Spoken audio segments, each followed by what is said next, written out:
Is it true that some refrigerators using R600a may experience premature corrosion?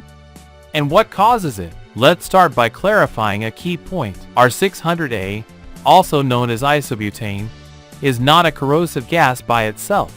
It does not chemically react with metals like copper, steel, or aluminum under normal operating conditions. It also does not directly attack the metallic surfaces it comes into contact with. However, in the world of domestic refrigeration technicians, it is common to hear that systems using R600a show more corrosion than usual. So what explains this frequent complaint? Corrosion in R600a systems is due to a combination of technical and design factors, rather than the refrigerant itself. Below are the most common causes and the most affected components. 1.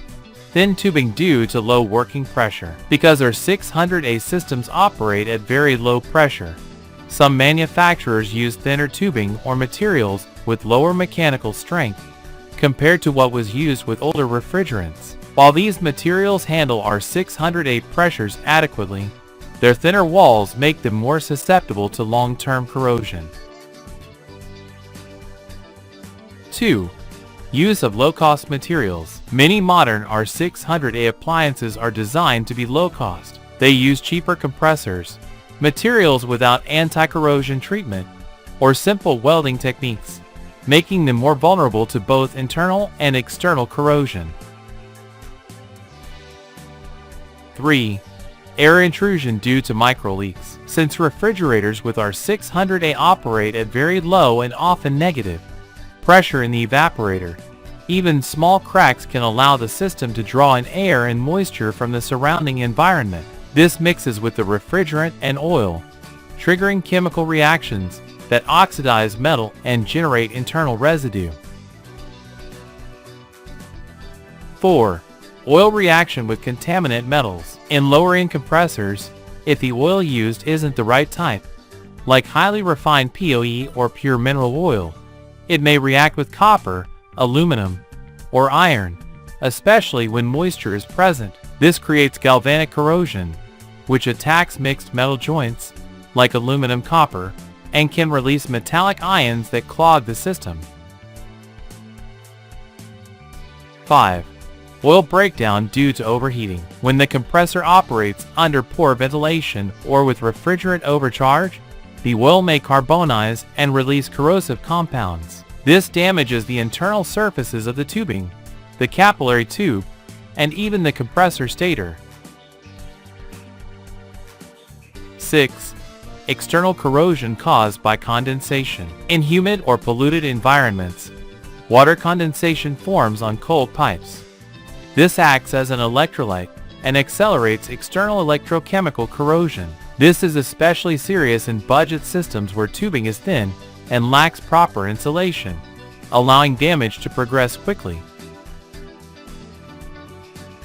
7. Galvanic corrosion between dissimilar metals. Because R600a systems operate at low pressures, manufacturers often combine copper and aluminum in budget models to cut costs. When moisture is present, a galvanic cell forms, and one of the metals, usually aluminum, corrodes faster. 8.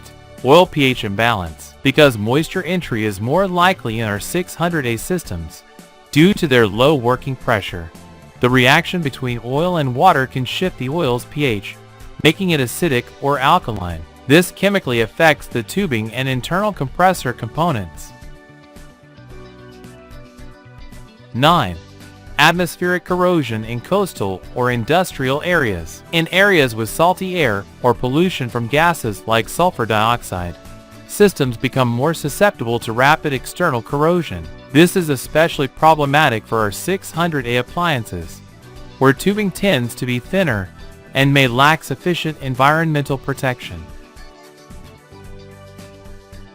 10. Presence of moisture inside the system. If a deep and proper vacuum isn't performed during manufacturing or repair, residual moisture can react with oil and oxygen to form weak organic acids. These acids attack internal copper pipes, capillary tubes, and solder joints, starting a progressive corrosion process, whose effects are more severe and appear faster in R600a systems due to thinner tubing.